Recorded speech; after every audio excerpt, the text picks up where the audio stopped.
But Yetta, I'm too busy to spend 20 minutes with God today. Well, that's why, Sir Decker, 40 minutes would be a better choice. Moving forward with the Decker team. Moving forward together with the Decker team. So why are you laughing? It's so true. Because you had so much passion in that. I have a lot of passion around that. And I also have a lot of passion around that for over 30 years. You've given us the honor and the privilege of coming alongside you, not only buying, selling, and investing in real estate over 3,117 times, coming alongside you to build your faith, build your fund, build your finances, and even strengthen, heal, and flourish inside relationship. We're going to discover in this segment what gets in the way, or what are a few things that get in the way of intimacy with God, and what are some of the ways you might be able to be purposeful, intentional. Yeah. Because I think that's the big thing that gets in our way. And we're not intentional. And the reason we're doing this was in your introductory, which was your introduction, I guess, not introductory, your introduction, which was helping you build your faith. Right. Right? Yeah, This it's true. is where we put our money where our mouth is. Every time. So as we consider what gets in our way, the biggest thing is not having intention, because we forget. We talked about that in segment A. We talked about it in segment B. It's building our life so it's a setup for intimacy with God. Right. And we've talked about some of the practices that we've done and how they have helped us move forward. And I'm hoping you're picking up some of what we're putting down and go, tried that. It really didn't work for me. But I haven't tried that. And I'd like to experiment with that, because it's all a choice. It's not one size fits all. Nothing is ever one size fits all. But here are some options. The only thing that's one size fits all is God. Exactly. God fits all. Except in a different way. He shows up to me differently than he shows up to you. He communicates to me differently than he communicates to you. Yeah, because he communicates what you need.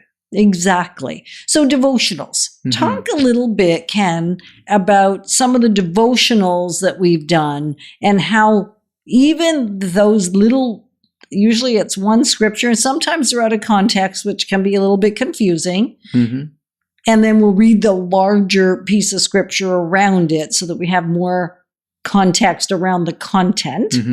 And then we'll spend a fair bit of time going deep in a small aspect. Well, it's interesting because when we first came to faith, we were told you should do devos. What the heck is a devo? Right. It's a short form for devotional, right? And what's a devotional? Really, it's someone else has put some information together to help you relate to God better, right? Right. So, and they've maybe asked some questions, maybe they have some scenarios. And one of the first ones we ever did was called Two-Part Harmony by Patrick Morley. It's out of print. You can still get some new copies if you go used. Yeah, new or used if you go hunting, because we've been buying them lately because we did it 27 years ago. Yeah, and it created a lot of conversation and conflict. A lot of conflict and fights, and it was part of the curing of our marriage because it helped create some intimacy. So simple, 2 pages per day, right? And it just got us talking, because communication was one of our biggest issues. It got us talking, it got us arguing, it didn't matter, it got us discussing. And like 27 years later, I just said, hey, let's do this devotional again, because we do a devotional now. Usually it lasts 6 months or a year, depends on the size of it. The one we did just before that was on the Psalms. Yeah, and we love David author Kitts. David Kitts. He did a 3, so here's a shameless plug for David Kitts. He wrote a 3-volume Psalms devotional. It's 3 big chunks of book. And it's amazing. And it's incredible. So if you haven't done that one, do that one. And that's scripture that I've always had the hardest time to relate to was the Psalms.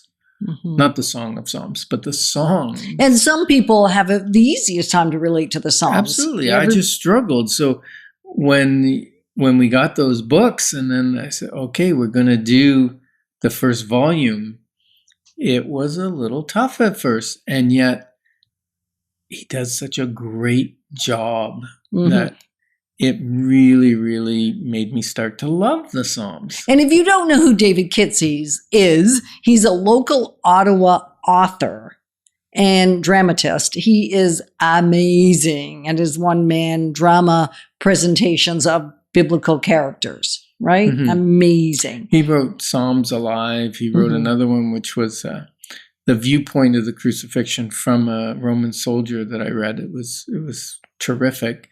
Mhm. So if you don't know him, just Google David Kitts. This is a time you can rely on it. Yeah.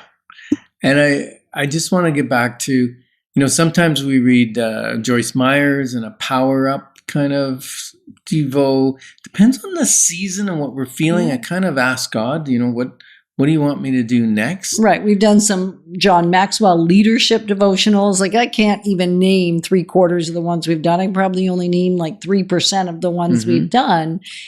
And yet they draw us closer to him than we could otherwise be drawn. And they create the habit of doing a little bit of connecting with God. Most of them have a little prayer. Sometimes it's written. Sometimes they just ask you to pray about something.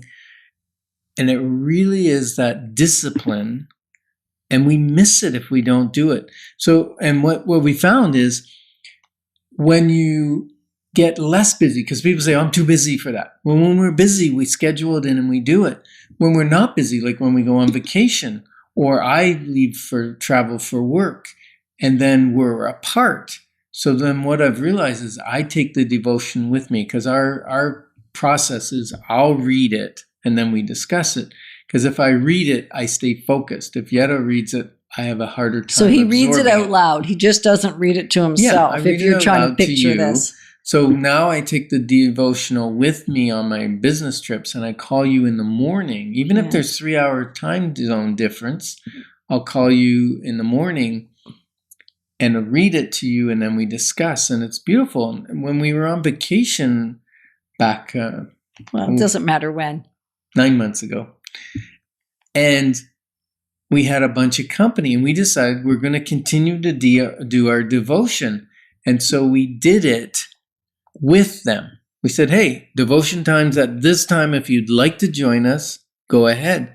And what was interesting for most people, when we asked them, what did you get out of the vacation? What was your favorite? What was the best thing you did? What was it? It was the devotional time. They loved it. They loved it. And I think what it is it got them to go deeper, because it wasn't only their revelation from God, it was each other's revelation. And it was shocking how different it was from one person to the other as we were doing the same devotion. Yeah. Yeah, so that's really, really powerful. My challenge to you want a challenge? Yeah, we always want a challenge, don't we? My challenge is today, schedule and habit stack ways to increase your intimacy with God. And we're grateful that you joined us on Life's Inside Track, because when we move forward together, we've got this. Moving forward with the Decker team. Moving forward together with the Decker